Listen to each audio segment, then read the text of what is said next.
Good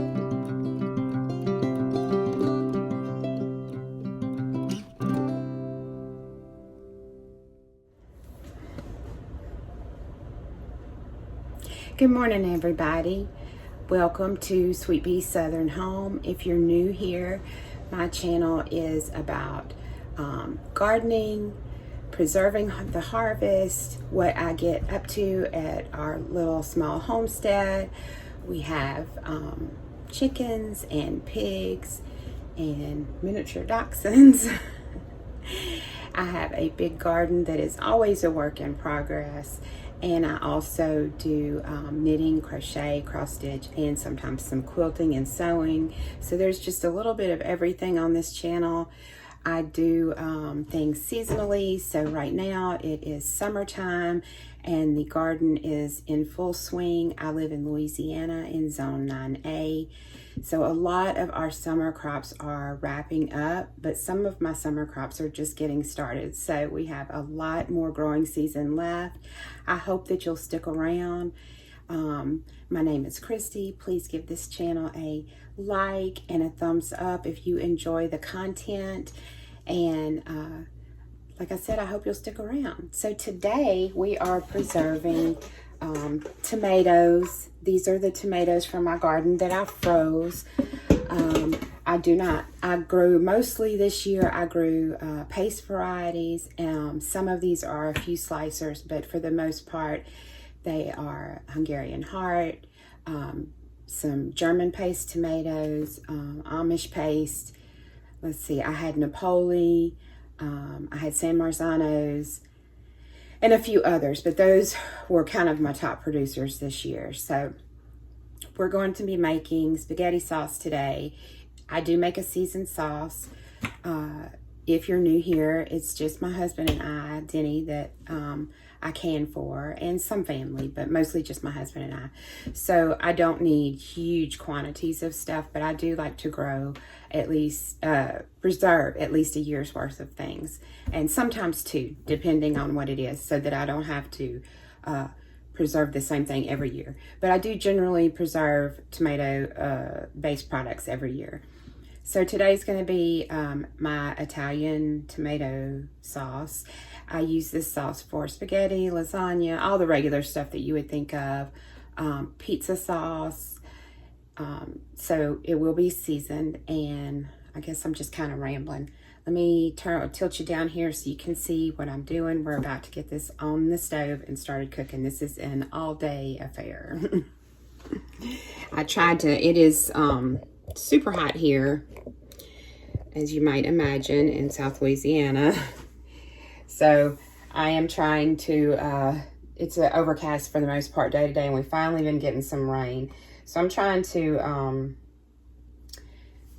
do this on a slightly cooler day that's not 110 degrees outside. It's only 90 today, or 95. So these, like Roma and smaller size tomatoes, I do not even worry about getting the skins off. I'll just be popping those into my pan here. But the bigger tomatoes, I've already pulled the skin off of this one, but I will skin the bigger tomatoes, but I'll be going after this with an immersion blender, so not that concerned about these small ones. They don't bother us. If they bother you and you have it, obviously you can use a food mill. This is part of a green tomato that got in here. Not going to hurt anything. And like I said, these are somewhat still frozen, but when you defrost tomatoes that you've frozen, the skin just peels right off. So the ones that are bigger tomatoes, I will peel the skins off of them. I do not own a dehydrator yet or a freeze dryer. I wish I did, because I would love to be able to freeze dry these skins, but you see how quick and easy that was just to pull the skin off. And one other thing I want to mention, I'm catching the juice from these underneath this in a bowl. I'm not just letting it go down the sink. But one other thing I wanted to mention, I do cut the core out of my tomatoes before I freeze them. It just makes it quicker.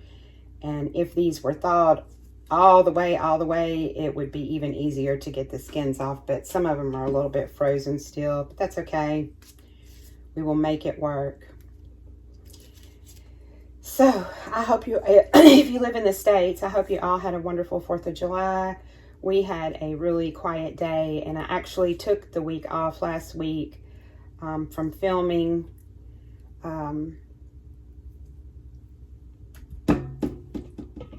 I just needed the time off. We've had some busy days.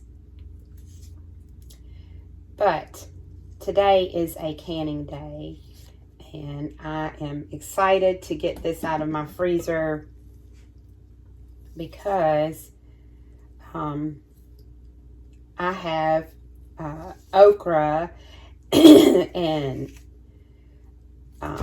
I have planted more zucchini because I did not get any zucchini yet this year, and I had the extra space, so I have zucchini planted. I have lots of long beans planted, and those things I don't can as much of. I mostly freeze those items, so I need to have the freezer space for some vegetables that are still to be coming in the next weeks. And probably in the next video will be a little bit of a garden tour. So I'm just going to continue to peel these tomatoes and get them in my pot here. The ones that I can peel, like I said, the small ones I don't peel. And I will have 2 pots going at the same time. But I'm going to continue to get this going, and I will bring you back when I get to the next step. Okay, I'm back. I'll show you what else is going on here in just a minute, but I did want to say I loosely, again, like I said with my salsa, I loosely follow a recipe from this Ball canning book, and it is on page 362. The seasoned tomato sauce. I just want to say a little disclaimer about how I can and my thoughts on that, and I'm not going to make this a whole big long thing, but for me, especially as far as tomato products are concerned, that's all I'm going to specifically talk about today. I do not add any citric acid. I do not add any lemon juice to my pasta sauce. Now, I do add it to salsa because I like it in salsa, but I don't want my pasta sauce to taste vinegary. We like a slightly sweeter pasta sauce. So you have to really, I think, just use your best judgment. If you're a new canner, if you're not a new canner, you know all this already. Use your best judgment. And do what you feel like is safe for you and your family. So I don't always measure things out to the T. That's why I say I loosely follow this recipe, because I am making larger amounts. I do weigh my tomatoes, but they're frozen, and I prefer to go from frozen because it already, as going through them and peeling the skins off and putting them in my pot, I'm already losing quite a bit of juice that I don't have to cook out later. So it cuts down on my cooking time quite a bit. I don't, I take the measurements in the recipe in this book specifically for this tomato sauce as a guide. I guess that's a better way to put it. I use it as a guide.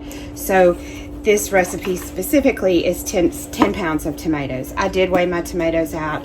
Today I'm using more like about 40 to 45 pounds of tomatoes. So I'm fixing to turn you down here, and I'll show you the extra ingredients that I'm going to be adding right now to cook down with the tomatoes. And like I said, this is a process. It still takes quite a bit of time for this to cook down, but I'm going to show you what are the next things I'm going to be adding. Right now, the only thing in these 2 pots are the tomatoes. I have nothing else in them. No seasoning, no nothing. And I'll let you know everything else that I add. But the measurements, I'm not going to type the recipe up and put it down below because it's different every time. And this, I would say, is my most used preserving book. And I will be doing a video at the end of preservation season on what I use the most, what I got new for this year, if anything. But I just take this as a reference for my tomato sauce. Just specifically talking about my spaghetti sauce today. So let me put you down here so you can see what else I'm adding.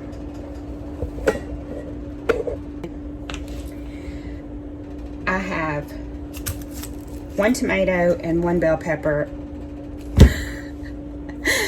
1 onion and 1 bell pepper that I'm going to be adding to each pot. These just happen to be Vidalia onions. They're in season right now, and it's a large onion. But I will be also using some onion powder. So I don't use, I use a lot of dry seasoning in my spaghetti sauce to avoid so much liquid that has to be cooked out. So I'm going to chop these up and add them to each one of these pots, which I know you can't see right now. Let me. Okay, I'm going to chop these vegetables up, just these 2, and add them to each of these pots. I believe that these are 6 or 7. No, I'm sorry.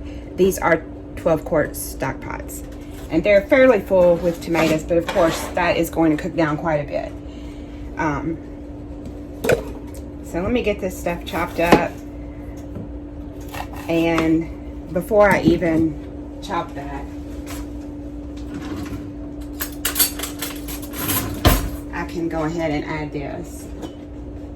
Now my family, my dad's family is Italian, and we live in South Louisiana, and if you know that, we go through a lot of garlic. So my garlic harvest this year was a total fail. So I have just bought this garlic in a jar, and I'm going to be adding 2 heaping tablespoons. This is just a big tablespoon to each jar, each pot. Just kind of measure with your heart with the garlic.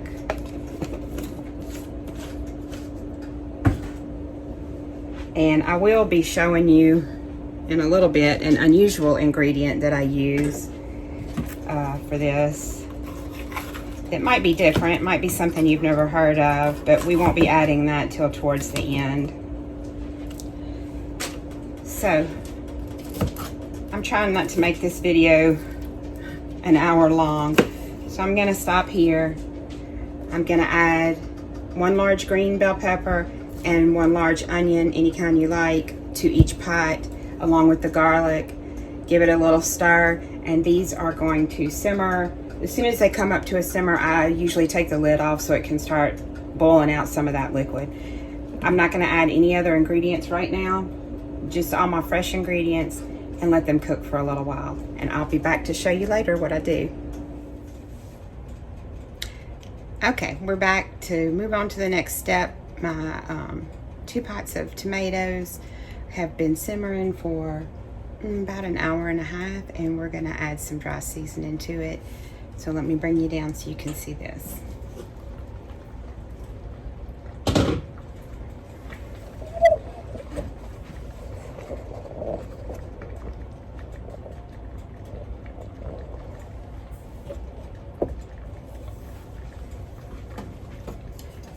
All right. Everything is simmering down well. So I have my dry seasoning over here, and we're just gonna add about a teaspoon of red pepper flakes,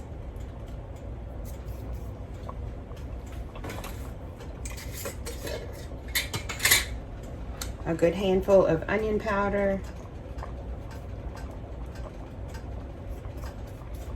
I don't really measure with your heart. I don't have any fresh parsley growing right now, so I'm gonna put some dried parsley in. About a tablespoon.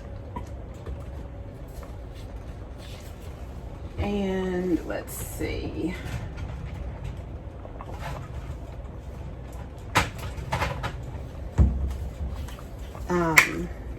I'm just gonna add some Italian seasoning.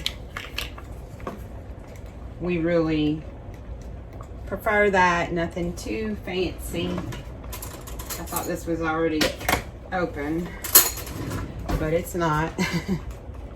So I will start out with about half of this small container. This is a little under an ounce. And you know, this is just to taste. We'll give it a taste test later and see how it's coming along. So I don't know why I'm measuring that out in my hand. I'm gonna add, I don't know, maybe a third of it for right now. You can always add more, but you can't take it back out once you've added it. And I'm gonna add some salt. A good 2 tablespoons of salt.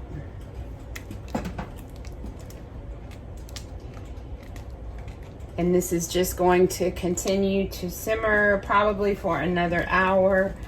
And then I'll be blending it up, adding my final ingredients, and seeing where we're at. So we'll be back. Okay, now we're moving on to the last little bit of things that I add to my sauce.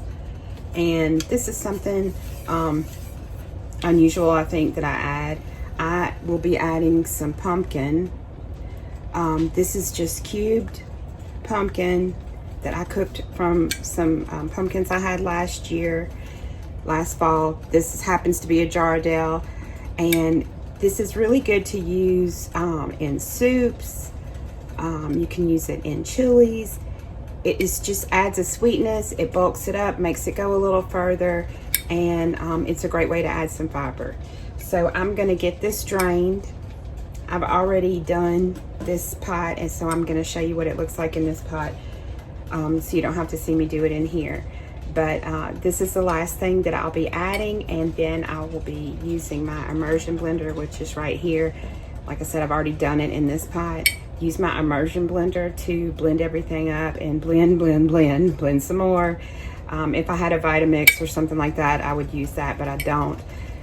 So that's my best option. And you know, like I said before, we don't mind the seeds. And our tomato, I use, you know, almost all the tomatoes I used were paste tomatoes, and so the seeds in the sauce don't bother us. If they bother you, you know, you can always use a food mill. They make very simple ones and very expensive fancy ones. Sorry, I forgot to cut the other light on. So let me cut the light on and I'll show you what this looks like.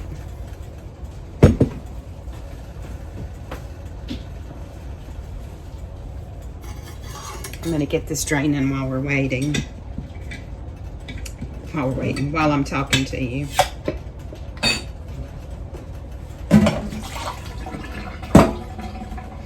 I just let it drain for a couple minutes in a colander, and I add it to my pasta sauce. So, where is my spoon? Oh, my spoon's in this one. Let me show you what this is looking like here. I still have it simmering. It still is gonna have to simmer for a while, but it's getting there. Now, I did add some tomato paste. That is optional, up to you. But I don't really add any sugar or anything right now. You know, you can always touch up your final seasonings when you cook it. Like when I go to make spaghetti for supper one night, I may decide to, if I have basil growing in the garden and it's available to me, I will put some basil in it, or, you know, I might add some more seasonings to it if I feel like it needs a little bit of sugar, if it's feeling too acidic. Also, just a pinch, and I mean a pinch of baking soda in your tomato products can cut some acidity if it's too much for you. So this is probably going to simmer for another 30 minutes or so, just thicken up a little bit more, and then I really think it's done and ready to can. So I'm going to do the same thing that I just did in this pot that I just talked about in this other pot, and we'll come back when I start jarring it up. Okay, I'm going to do 1 canner load of pint jars. These are getting water bath, and I did heat my jars, so remember, hot food goes in hot jars, goes into a hot canner. So this is preheated. It says fill jars. That's where we're at. I'm gonna put the lid on. I'm just using my pressure canner to water bath with today because, hang on, let me check the seal.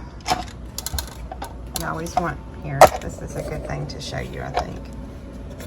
If you, especially if you have this, you want to make sure your seal is underneath this little metal.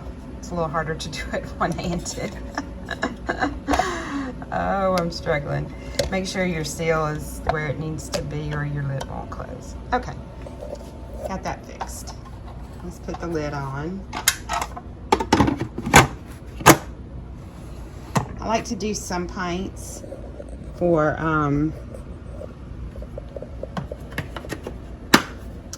when we have pizza and stuff like that. So it says fill jars, and I did that, so I'm going to push the arrow, and pints go for 35 minutes for a water bath, and quarts go for 45.